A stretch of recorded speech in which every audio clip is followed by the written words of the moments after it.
dia, hoje é sexta-feira, 29 de dezembro de 2023. Eu sou Bruno Amorim, o Jornal do Empreendedor, primeira edição, está no ar. Setor de serviços e comércio puxam a criação de empregos com carteira assinada em novembro. Prévia da inflação sobe 0,4% em dezembro.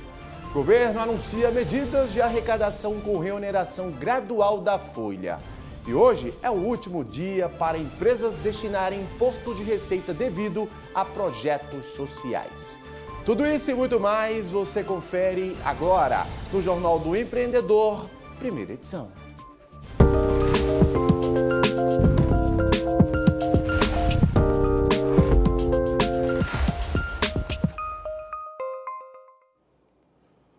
O IPCA 15, Índice Nacional de Preços ao Consumidor Amplo 15, que funciona como uma prévia da inflação, foi de 0,40% em dezembro e ficou 0,07 ponto percentual acima da taxa de novembro.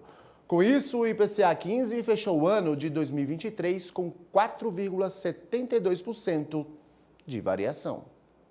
Em dezembro, dos 9 grupos de produtos e serviços pesquisados, 7 registraram alta. O transporte teve a maior variação, 0,77%, e o maior impacto, 0,16 ponto percentual.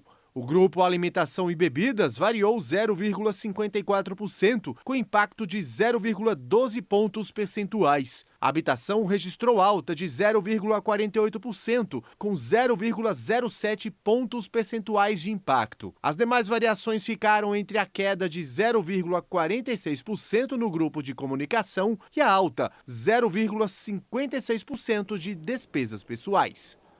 No grupo Transportes, o subitem passagem aérea subiu mais de 9% e teve o maior impacto individual. Em relação aos combustíveis, houve queda nos preços do óleo diesel, do etanol e da gasolina, enquanto o gás veicular registrou alta. Primeiro foram os efeitos da recessão de 2015 e 2016, que se estenderam para os anos seguintes. Depois, os efeitos da pandemia, que também deixaram estragos. E por esse motivo, 2023 deve fechar com o maior número de passageiros dos últimos anos. Preços que não param de decolar. Um absurdo, muito caro. A gente precisa de uma redução urgente no preço das passagens e das bagagens. As tarifas em voos domésticos, por exemplo, atingiram um valor médio mensal de cerca de R$ 750. O maior preço já registrado desde o início da série histórica da Agência Nacional de Aviação Civil, em 2010. Uma hora é o aumento do combustível, outro é a questão da guerra da Ucrânia. Alegam também a devolução das aeronaves em virtude da pandemia. Liberdade tarifária não pode punir, impor preços extremamente elevados e que prejudicam o consumidor. Apesar dos preços altos, os aeroportos têm ficado assim, lotados. Pela primeira vez em 4 anos, a movimentação de passageiros superou a marca de 100 milhões. O número de pessoas ultrapassa o do ano passado em 5%.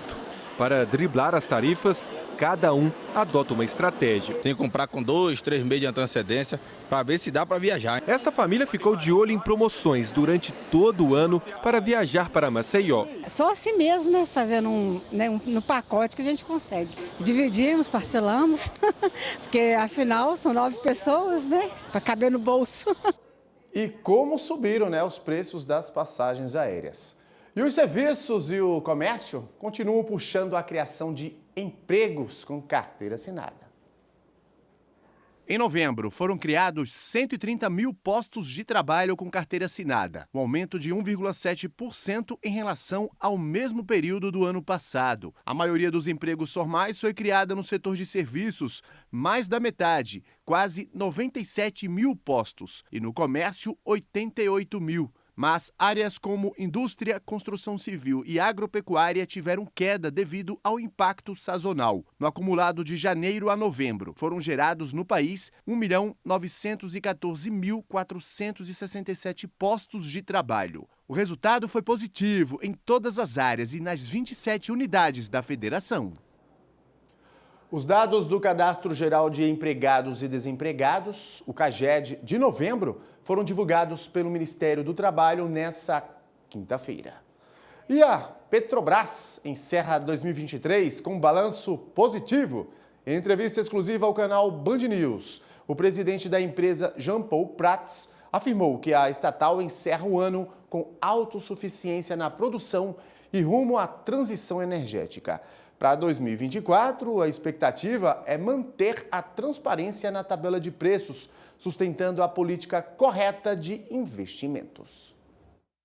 Nós estamos muito felizes, de fato, de encerrar esse ano com um ano de, eu diria, de revitalização, de revigorar a empresa Petrobras. A Petrobras voltou, a Petrobras fica, como sempre foi, uma empresa brasileira, uma empresa presente em todo o território nacional, uma empresa que pratica preço de mercado brasileiro para o combustível, para o consumidor brasileiro, uma empresa que conquistou a autossuficiência e a capacidade grandiosa de refinar a maior parte dos seus produtos necessários para mover sua economia e também como matéria-prima para a petroquímica e para tantas outras utilidades que o petróleo ainda tem e terá durante muitas décadas à frente, e mais agora dando passos novos rumo à transição energética. Então, eu acho que o ano se fecha com um balanço muito positivo.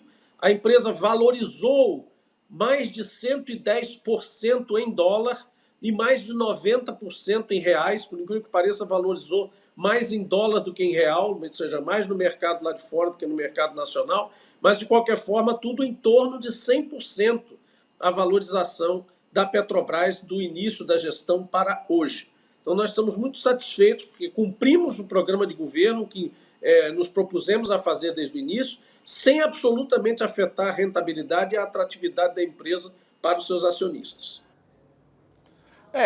O consumidor quer e espera a redução, no preço do litro, seja do etanol, da gasolina, do diesel, nas bombas, nos postos de combustíveis. E as atividades autônomas foram as ideias de negócios que despertaram maior interesse entre as pessoas que consultaram o portal do Sebrae na internet. As informações mais buscadas foram sobre como se montar uma consultoria, uma corretora de imóveis e uma distribuidora de bebidas. Também se destacaram no ranking procuras por papelaria, pet shop, mini-mercado, imobiliária, drogaria, designer gráfico e alimentação. E fica a dica, na página do Sebrae na internet você encontra informações completas sobre como montar uma empresa. Acesse lá e planeje o seu ano de 2024 que já está aí, batendo na porta. E no próximo bloco, operadoras de cartões de crédito poderão cobrar no máximo 100% de juros ao ano de quem não pagar o total da fatura a partir do dia 3 de janeiro. Fique com a gente e saiba mais. Não sai daí.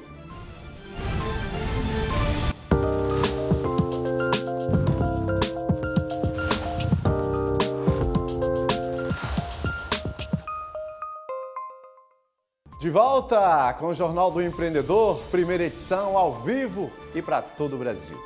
Em coletiva, nessa quinta-feira, o ministro da Fazenda, Fernando Haddad, anunciou que o governo vai enviar medidas ao Congresso Nacional para melhorar a situação econômica nos próximos anos.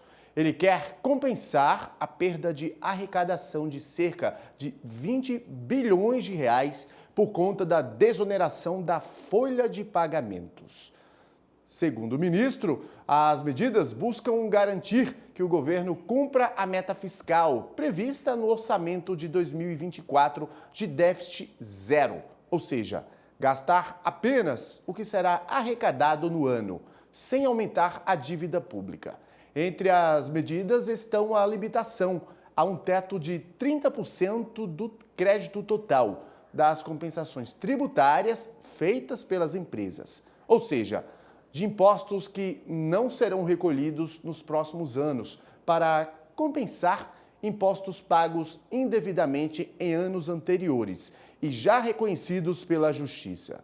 O ministro também falou em mudanças no PERSE, o Programa Emergencial de Retomada do Setor de Eventos. Segundo Haddad, parte dos abatimentos tributários incluídos nesse programa será revogada gradualmente.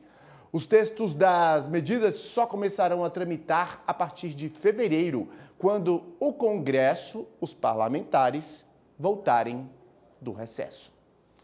E não dá para dizer que acabou o pesadelo dos juros cobrados sobre o rotativo do cartão de crédito. Mas ele ganhou aí, um limite para controlar a bola de neve das dívidas. Vamos entender melhor? Na tela.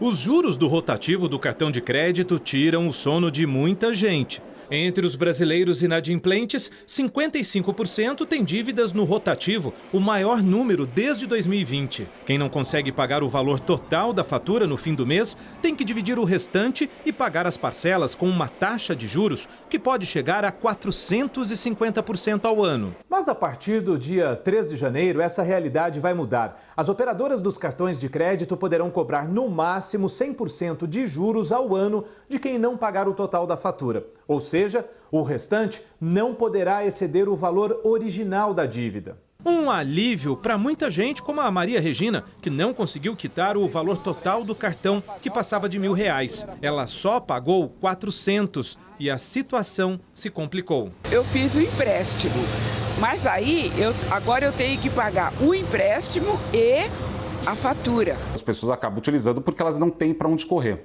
Então esse problema gera uma situação onde você cria uma situação muito perversa para a economia, porque você acaba queimando consumidores. Esses consumidores acabam caindo nessa situação e eles não conseguem mais sair. E não saindo não tem consumo não tem produção e por aí vai. A Federação dos Bancos afirma que o teto estipulado pelo Conselho Monetário não vai solucionar o problema de endividamento das famílias e que o comércio e quem mais precisa do crédito para consumir serão prejudicados. Determinar uma taxa de juros final é como se fosse um tabelamento de preços, né? O governo está lá e falando, olha, não pode passar de tal valor.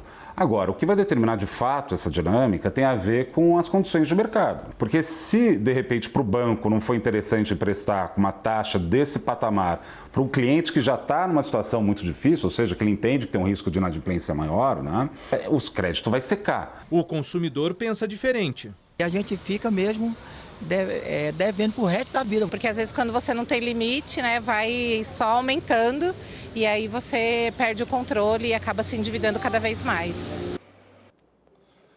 Encerra hoje, último dia útil do ano, o prazo para as empresas interessadas em destinar até 1% do imposto de receita devido a projetos sociais. A renúncia fiscal é um benefício oferecido pela União, estados e municípios, para que empresas e contribuintes também possam ajudar na promoção dos direitos de crianças e adolescentes. Os recursos destinados por renúncia fiscal, ao invés de serem pagos diretamente para o governo, são repassados via leis de incentivos fiscais a projetos devidamente inscritos no Fundo Municipal dos Direitos da Criança e do Adolescente. Pessoas físicas podem destinar até 6% e pessoas jurídicas 1% do valor devido de imposto. Estudo e trabalho. Essa é a realidade de quem quer começar cedo no emprego sem abandonar a formação acadêmica. São os jovens aprendizes extremamente úteis e necessários para diversos tipos de empresa. Vamos conferir na reportagem. No escritório é uma unanimidade. Ninguém faz uma planilha melhor que a Maria Luísa, de 17 anos. Ela mora na favela da Maré e trabalhava como autônoma até conseguir a vaga de jovem aprendiz. Acho que a maior diferença é a formalidade. Um ganho assim, de experiência da gente, onde a gente conhece pessoas, o famoso networking. O jovem aprendiz tem carteira assinada, tem todos os direitos trabalhistas assegurados e o principal, ele só pode trabalhar se continuar estudando ou se já tiver concluído o ensino médio. O programa tem mais de 20 anos, contrasta com dados divulgados pelo IBGE. O trabalho infantil voltou a crescer no país, atingindo quase 2 milhões de crianças e adolescentes de 5 a 17 anos, 65% do sexo masculino. A Karen está fora dessa estatística. Com o salário de jovem aprendiz da Conlurb, a Companhia de Limpeza do Rio, Ela ajuda em casa e ainda sobra um dinheirinho. Ajudo no que posso, ajudo também, né, fazer um cabelo, entendeu? Comprar coisas que precisa em casa também. Esse é o primeiro ponto. A gente vê que o jovem começa a sonhar que ele pode ter uma carreira diferente do seu pai, ele pode ter uma profissão que ele nunca imaginou e que existe um caminho para isso. Depois da vivência como jovem aprendiz, a Maria Luísa quer fazer faculdade de administração. É pensar no amanhã, mas sabendo que hoje eu vou poder dormir tranquila, ou pensar que amanhã eu vou conseguir uma nova chance, que eu vou conseguir chegar lá em cima no topo, mas subir um degrau de cada vez. E o mais bacana disso tudo é que todos esses jovens aprendizes têm todos os direitos trabalhistas garantidos, além, é claro, de ter uma oportunidade de trabalho, adquirir experiência e serve, ou seja, é também válido demais para quem empreende aqui nesse Brasil, seja para o micro, seja para o pequeno, seja para o médio ou grande empreendedor. A força jovem desses talentos, desses futuros profissionais são fundamentais para os empreendedores desse Brasilzão. E o presidente Lula sancionou com 14 vetos o projeto de lei que acelera o registro de agrotóxicos no Brasil. Entre elas, o que dava poder exclusivo ao Ministério da Agricultura para reanalisar mudanças no registro de pesticidas. Lula justificou os vetos alegando que eram inconstitucionais e prejudiciais à saúde e ao meio ambiente. A nova lei estabelece prazos mais curtos para autorização de novos defensivos agrícolas. O texto passou 24 anos, olha só, 24 anos tramitando lá no Parlamento, no Congresso Nacional. Agora está nas mãos do Congresso, dos parlamentares, deputados e senadores, derrubarem aí um ou mais vetos. Esperemos. As frutas secas e cristalizadas são um complemento das receitas nas festas de fim de ano. Versáteis, podem ser incluídas em pratos doces e salgados. Mas como a procura cresce nessa época, os preços duplicaram. Até porque, apesar do Brasil ser um grande produtor, quase tudo que a gente consome de frutas secas vem de fora. Vamos ver na reportagem. O movimento pela procura por frutas secas e cristalizadas aumenta nessa época do ano. Não é à toa que os preços também registraram uma alta. As frutas cristalizadas quase dobraram de preço de 2022 para cá, com um aumento de 98,12%. A uva passa teve uma alta de 51,91% e o valor do damasco subiu cerca de 62% no último ano. O Brasil é o terceiro maior produtor mundial de frutas, com cerca de 45 milhões de toneladas por ano. Mas quando se trata de frutas secas, a nossa produção ainda é muito tímida. A maior parte do que a gente consome nessa época do ano acaba vindo de fora. E um dos motivos para essa importação é o custo. O processo para produzir essas frutas aqui em escala comercial envolve investimento em fornos de secagem, custo com energia elétrica, gasto com transporte e pessoal, além das embalagens usadas nos produtos. Tudo entra na conta e, no fim, importar fica mais barato. A conta não fecha, porque 3 quilos, aproximadamente, vai custar em torno de 21 reais. 21 reais o quilo, custo. Se eu pensar que a uva fresca custa 7 reais, vou colocar o preço na propriedade, ele vai vender a 21 reais. Ele vai gastar, a importada custa 7, então a conta não fecha. Em dezembro, a importação de frutas e nozes não oleaginosas, frescas ou secas, subiram 44,6%. Mas quando se trata do mercado de castanhas e nozes, o potencial brasileiro está acima de $1 bilhão.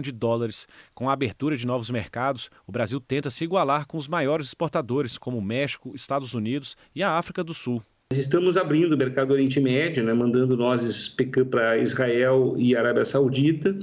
E o mercado da África, no nosso caso, especialmente Egito, até porque a África do Sul é também o terceiro maior produtor mundial. O Brasil é o quarto maior produtor mundial de frutas secas, mas este ano o destaque no consumo por aqui deve ficar por conta de uma oleaginosa que não é produzida no país, o pistache. A avaliação é do presidente da Associação Brasileira de Nozes, Castanhas e Frutas Secas, Edson Ortiz. No ano específico, esse ano, nós temos aí uma super oferta no mundo, por conta de uma superprodução norte-americana de pistache. Então a gente vê aí uma onda de oferta de pistache e tudo de pistache, porque tem o marketing também que eles se organizam para isso, né? Então esse eu diria, assim, de todas as frutas secas importadas, esse vai ser o ano do pistache. Mas seja qual for a escolha, o importante é manter o clima das festas e não deixar faltar as tradicionais comidas dessa época do ano. O Obras Mercado, indicador que mede a variação de preços nos supermercados, encerrou novembro em alta de 0,99% na cesta composta por 35 produtos de largo consumo. Entre eles, alimentos, bebidas, produtos de limpeza e itens de higiene e beleza. As principais altas foram puxadas por hortifrutigranjeiros, dentre eles a cebola, que subiu 26,59%. Do lado das quedas, o tomate, com recuo de 6,69%. A tradição fala em fazer o brinde de Natal e Ano Novo com espumante. Mas tem gente inovando, brindando com drinks. Fica diferente e sai mais em conta.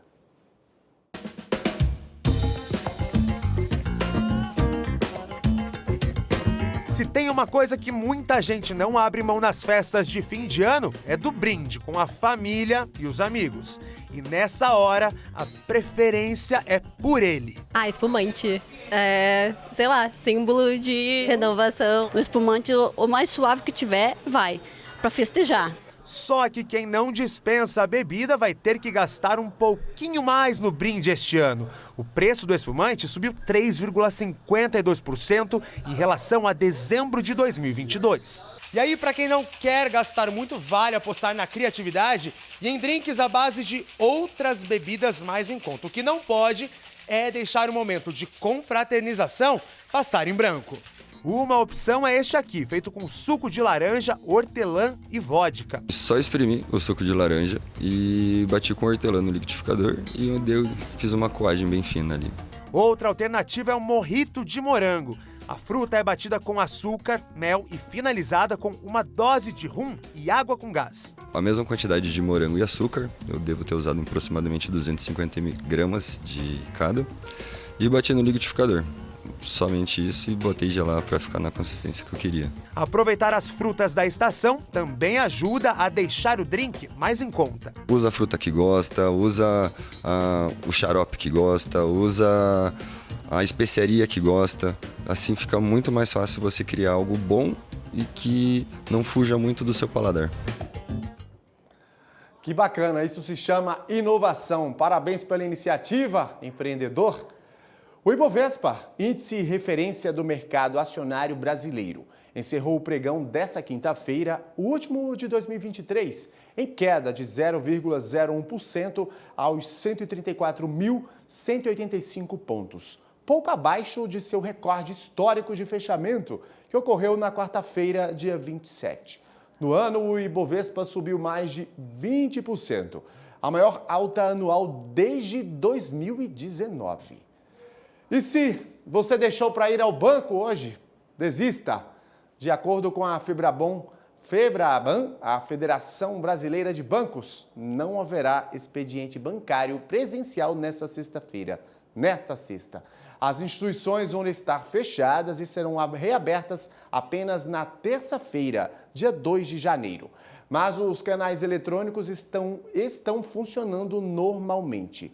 E vale lembrar que carnês e contas de consumo como água e energia que vencem hoje e no dia 1º de janeiro, que é feriado, poderão ter o pagamento efetuado sem acréscimo na terça, dia 2. E o Jornal do Empreendedor, primeira edição, fica por aqui. Nós nos encontramos novamente às 11h30 na próxima edição. Até lá. Tchau.